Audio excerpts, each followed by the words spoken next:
जय अम्बे जय जगदम्बे, इस दुनिया को पाप से मुक्त कर दीजिए माँ। जानकी रोज की तरह पूजा करने में व्यस्त थी। इस उम्र में वो बस मन की शांति चाहती थी। बाहर कड़कड़ाती धूप थी और गर्म हवाएं चल रही थी। तभी जानकी के दो बेटे अपनी पत्नियों को लेकर घर के बाहर आए। सुरेश, तुम अको बुला। नहीं भैया, आप बुलाइए। रमेश और सुरेश ने अचानक से शादी कर ली थी। जानकी को इस बारे में कुछ पता ही नहीं था। रमेश की पत्नी सुलेखा ने कहा, तुम दोनों की अपनी माँ से इतनी फटती क्यों है? मैं बुलाती हूँ। सासू माँ, अरे ओ सासू माँ, बाहर आइए। जानकी बाहर आई और ये देखकर चौंक गई। अरे तुम दोनों ने ये क्या किया? मुझे बिना बताए शादी कर ली। सुरेश की पत्नी शांता ने कहा, अब जो हुआ वो हुआ न सासू माँ, हमें अंदर आने दीजिए।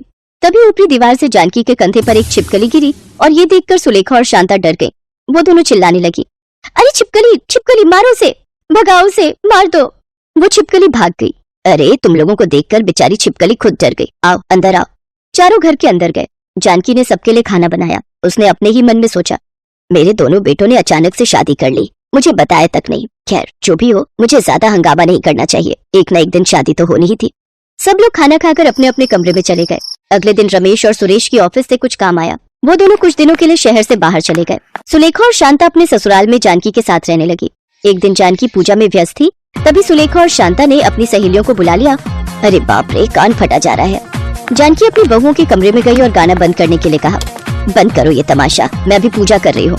तो क्या हो गया कि हमारा भी घर है, हम कुछ भी कर सकते हैं। तभी शांता की एक सहेली ने कहा, शांता बहुत गर्मी हो रही है, प्यास के मारे गला सूख गया है, कुछ ठंडा भी नहीं पिलाओगी क्या? हाँ हाँ क्यों नहीं। ए बुढ़िया, हमारे लिए शरबत ले आ। अपनी सास से ऐसे बात करते हैं, ये सीखा है क्या तुम लोगों ने? यार तेरी सास की जबान तो बहुत लंबी है शांता, तो फिर हम सब मिलकर ठीक कर देते हैं ना। मुझे छोड़ दो, मुझे छोड़ दो, मेरी उम्र का तो लिहाज करो। उन लोगों ने जानकी को बहुत मारा और फिर जानकी से सारे काम करवाने लगे। जानकी डर के मारे काम करने लगी। जानकी का पड़ोसी ये देखकर जानकी के घर आया और बहुओं से कहा, बहू, अपनी बूढ़ी सास से इतना काम करवाना ठीक बात नहीं है। अरे तू कौन होता है बोलने वाला, जा भाग यहाँ से। सुलेखा ने उसे भगा दिया। दोनों बहुओं ने जानकी का जीना हराम कर दिया। शांता बहुत मजा आ रहा है, बुढ़िया से काम करवा रहे और हम आराम कर रहे हैं। अभी आराम का देखा ही क्या, बस देखती जा। शांता ने जानकी को बुलाया और कहा, ए बुढ़िया हमारे पैर दबा दे। लेकिन मुझे अभी खाना है, बहुत भूख लगी है। तेरी भूख की ऐसी की तैसी। शांता ने जानकी का हाथ पकड़ लिया और तभी उसके हाथ पर एक छिपकली गिरी। शांता ने हाथ हटा लिया। अरे बाप रे छिपकली, मारो इसे, मारो मारो इसे। घर में तांडव शुरू हो गया। दोनों मिलकर एक छिपकली को मार नहीं पाए। दोनों बस चीखने चिल्लाने लगे। ये दोनों छिपकली के अलावा किसी से नहीं डरते। हाँ कुछ करना पड़ेगा। जानकी दिन रात अम्बे माता को बुलाने लगी। उसे यकीन था कि अम्बे माता उसकी मदद करेंगी। और एक दिन दोपहर को जानकी खाना बनाकर अपनी बहुओं को खाना खिला रही थी। तभी घर के बाहर एक भिखारन आई। घर में कोई है? मुझे कुछ खाना दोगे? मैंने एक हफ्ते से कुछ नहीं खाया। शांता और सुलेखा ने भिखारन से बहुत उल्टा सीधा कहा और उसे भगा दिया। उन दोनों के खाने के बाद जानकी के लिए सिर्फ चावल और दाल ही रह गए। जानकी खाने वाली थी कि तभी उसने घर के बाहर उस भिखारन को देखा। वो भिखारन तभी भी वहाँ खड़ी हुई थी। ये भिखारन बहुत भूखी होगी, मैं इसे खाना खिलाती हूँ। जानकी ने उस भिखारन को अपने हिस्से का खाना खिला दिया और एक चमत्कार हो गया। वो भिखारन अम्बे माँ में बदल गई। मुझे पता था कि तू मुझे खाली हाथ नहीं लौटाएगी। तेरा दिल नरम है, बोल तुझे क्या चाहिए? मुझे अपनी दोनों बहुओं से मुक्ति चाहिए अम्बे माँ। मैं उससे भी अच्छा कुछ दिला सकती हूँ, जिससे तेरी दोनों बहुएं तेरी गुलाम बनकर रहेंगी। दोनों छिपकलियों से बहुत डरते हैं ना। आज से वो दोनों तुझे जितनी गालियाँ देंगी, तेरे पास उतनी छिपकलियाँ आ जाएंगी। और आज से एक हफ्ते बाद वो छिपकलियाँ उन दोनों पर हमला कर देंगी और साथ ही साथ तू एक इच्छाधारी छिपकली बन जाएगी। तथास्तु। अम्बे माँ अदृश्य हो गई। शाम को बहुओं की सहेलियाँ आई। सुलेखा ने जानकी से कहा, ए बुढ़िया चल खाना बना। मुझसे ऐसे बात मत करो बहू, इसमें तुम लोगों का ही नुकसान है। मैं पहले से सतर्क कर रही हूँ। अरे बाप रे, फिर से जबान लड़ाने लगी है, कलमुही बूढ़ी मनहूस कहीं की। दोनों मिलकर जानकी को गालियां देने लगी और हर गाली के साथ साथ एक एक छिपकलियां घर में घुसने लगी। वो सब जानकी के कमरे में रहने लगे। एक हफ्ते तक दोनों ने इतनी गाली बकी कि जानकी का पूरा कमरा छिपकलियों से भर गया। और एक हफ्ते बाद वो दिन आ ही गया। जानकी अपने कमरे में आराम करने लगी और दोनों जानकी को बुलाने लगी। लेकिन जानकी ने जानबूझकर कुछ जवाब नहीं दिया। वो दोनों गुस्सा हो गए और कमरे के अंदर घुस आए और चारों तरफ देखकर चौंक गए। अरे अरे ये क्या, दीवारों पर इतनी सारी छिपकलियां, ये सब कहाँ से आए? मैं बताती हूँ। जानकी ने छिपकली बनने के बारे में सोचा और वो एक विशाल छिपकली में बदल गई। क्यों, मजा आ रहा है ना? और गाली बकेगी, मुझसे काम करवाएगी? नहीं नहीं, हमसे गलती हो गई, हमें छोड़ दो माँ जी, हमें छोड़ दो। सारी छिपकलियां दोनों के शरीर पर चढ़कर तांडव करने लगी। दोनों बेहोश हो गए। जब उन दोनों को होश आया तब तक सुबह हो चुकी थी। रमेश और सुरेश घर लौट आए थे और जानकी वहीं पर खड़ी थी। शांता, क्या हुआ था तुम लोगों को? हाँ हाँ बहू, बताओ बताओ, फिर मैं भी कुछ बताती हूँ। नहीं नहीं माँ जी, कुछ बताने की जरूरत नहीं है। आज से हम आपकी हर बात मानेंगे। हाँ, जहाँ सीधी उंगली से घी ना निकले वहाँ उंगली टेढ़ी करनी पड़ती है। दोनों बहुएं सुधर गईं और जानकी की सेवा करने लगे। जानकी को शांति मिली। अम्बे माँ ने जानकी की रक्षा की। इसके बाद जानकी इच्छाधारी छिपकली की शक्तियों के साथ खुशी खुशी रहने लगी। अनुपमा अपने इकलौते बेटे उदय के साथ चंडीगढ़ शहर में रहती थी। उदय एक बड़ी कंपनी में नौकरी करता था, जहां उसे सौम्या नाम की लड़की से प्यार हो जाता है और वो दोनों शादी कर लेते हैं। सौम्या अनुपमा की इकलौती बहू है और वो बहुत पढ़ी लिखी लड़की है, जबकि अनुपमा के लिए सब कुछ काला अक्षर भैंस बराबर है।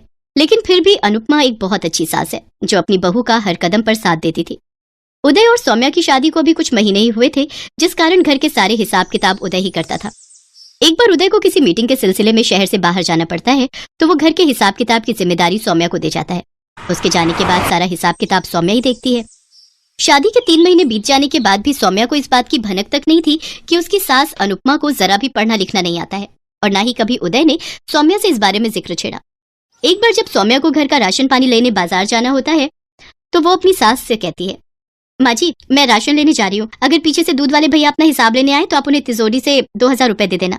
हाँ हाँ बहू, तुम निश्चिंत होकर जाओ, मैं दूध वाले का हिसाब कर दूंगी।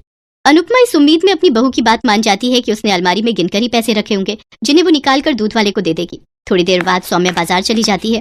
उसके जाने के कुछ देर बाद उनके घर की घंटी बजती है।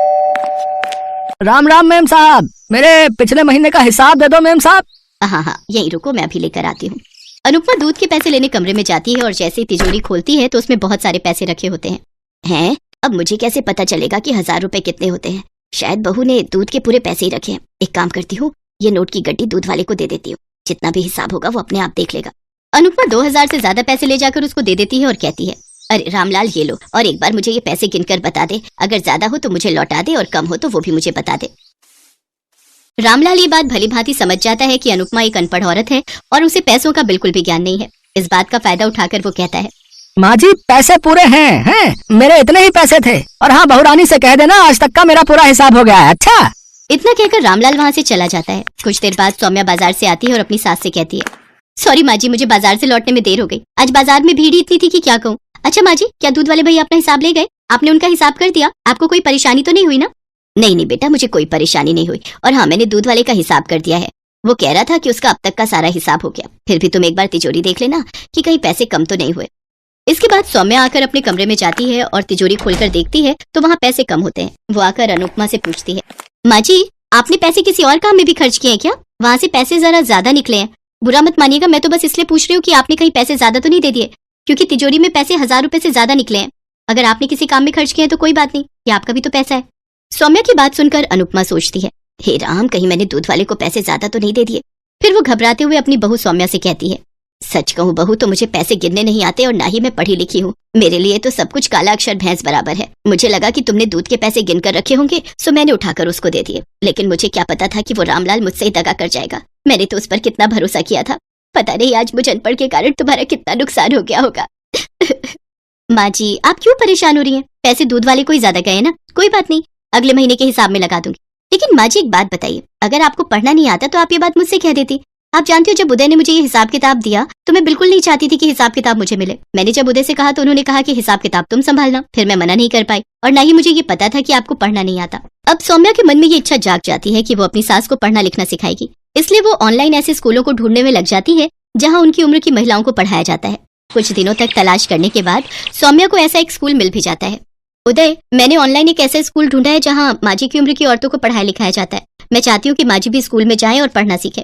तुम्हारा विचार तो बहुत अच्छा है सौम्या, लेकिन क्या माँ इसके लिए तैयार होगी? मैं कुछ नहीं जानती उदय, आप किसी भी तरह माँ जी को मना लो। उदय अपनी माँ से बात करके उन्हें स्कूल जाने के लिए मना लेता है। फिर वो दोनों जाकर अनुपमा का एडमिशन करवा देते हैं। अगले दिन उदय अनुपमा को स्कूल छोड़ आता है। कुछ दिन स्कूल में पढ़ने लिखने के बाद अब अनुपमा को पढ़ना लिखना आ जाता है। फिर एक दिन दूध वाला अपना हिसाब लेने आता है तो सौम्या अपनी सास को आवाज लगाकर कहती है, माँ जी जरा एक बार दूध वाले का हिसाब कर देना, मैं रसोई में कुछ काम कर रही हूँ। ठीक है बहू, तुम अपना काम निपटा लो, तब तक मैं इस दूध वाले को निपटा कर आती हूँ। फिर अनुपमा पैसे लेकर जाती है और दूध वाले से कहती है, रामलाल तुमने मुझसे अनपढ़ समझकर पैसे ठगे थे, तुमने ये मेरे साथ अच्छा नहीं किया। तुम्हारी ईमानदारी पर मैंने कभी शक नहीं किया।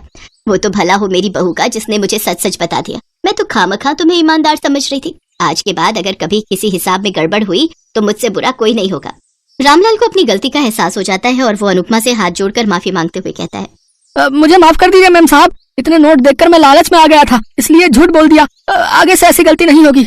अनुपमा आंखों में आंसू लिए रसोई में आती है और अपनी बहू से कहती है, सौम्या बहू, आज सिर्फ तुम्हारे कारण मुझ में इतनी हिम्मत आई जो मैं ये हिसाब कर पाई।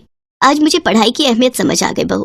पढ़ाई करके जो आत्मविश्वास और समाज में इज्जत मिलती है उसका भी अपना ही मजा है।